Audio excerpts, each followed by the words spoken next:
আসসালামু আলাইকুম রহমতুল্লাহ। আমাদের এটা হারাম ভিউ রুম, মসজিদে নববী, এখান থেকে দেখা যায়।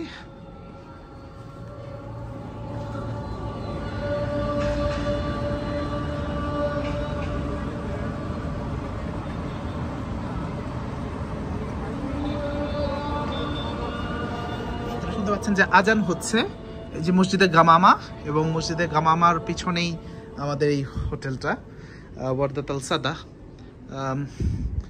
এবং এখানেও চমৎকার হারাম ভিউয়ের সাথে ensuite toilet, quite a big one. এখানে সব অ্যামিনিটিস দেওয়া আছে, hair dryer, and there you go, your host and shower.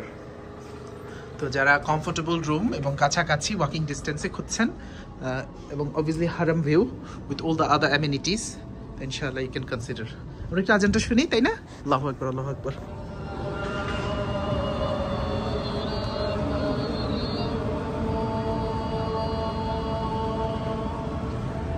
লা ইলাহা ইল্লাল্লাহ মুহাম্মাদুর রাসূলুল্লাহ। আসসালামু আলাইকুম রাহমাতুল্লাহ। ওয়ারদাত আল সাদা হোটেল, আর এই যে হারাম। আমরা একটু হেঁটে যাব, কতক্ষণ লাগে দেখতে। গামামা মসজিদের ঠিক পিছনে, তো it doesn't take long to be honest. It's just a couple of minutes. That's your hotel. আমাদের কিছু হারাম ভিউ রুম আছে। এই জায়গাটা খুবই মনোমুগ্ধকর, চমৎকার দৃশ্য। মানুষজন বসে আড্ডা দেয়, খাবারের দোকান আছে, নানান দেশের হাজিরা আসেন মাশাআল্লাহ। আমরা একটু দেখছি যে আমরা কিভাবে যাব হোটেল থেকে রুমে। এখন কিন্তু একামত হচ্ছে, যে ইনশাআল্লাহ নামাজ ধরবো। এই যে হারাম, মামা মসজিদ, মসজিদ আল হারাম।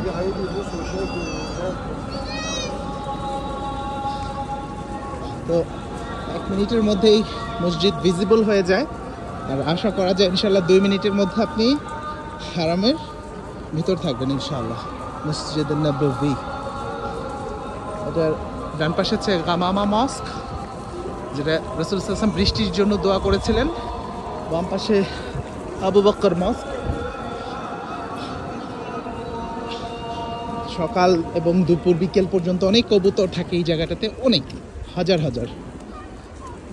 জামাত দাঁড়ায় যাচ্ছে, আজকে একটু দেরি হয়ে গেছে মসজিদ থেকে, এই হোটেল থেকে বের হয়ে যেতে যেতে। Got to be quick. সুন্দর কিছু গাছ লাগানো, হাজারো হাজির পদচারণায় মুখরিত। আল্লাহু আকবার, সোনার মদিনা। নামাজ দাঁড়িয়ে গেছে, ইনশাআল্লাহ আমরাও চলে আসবো।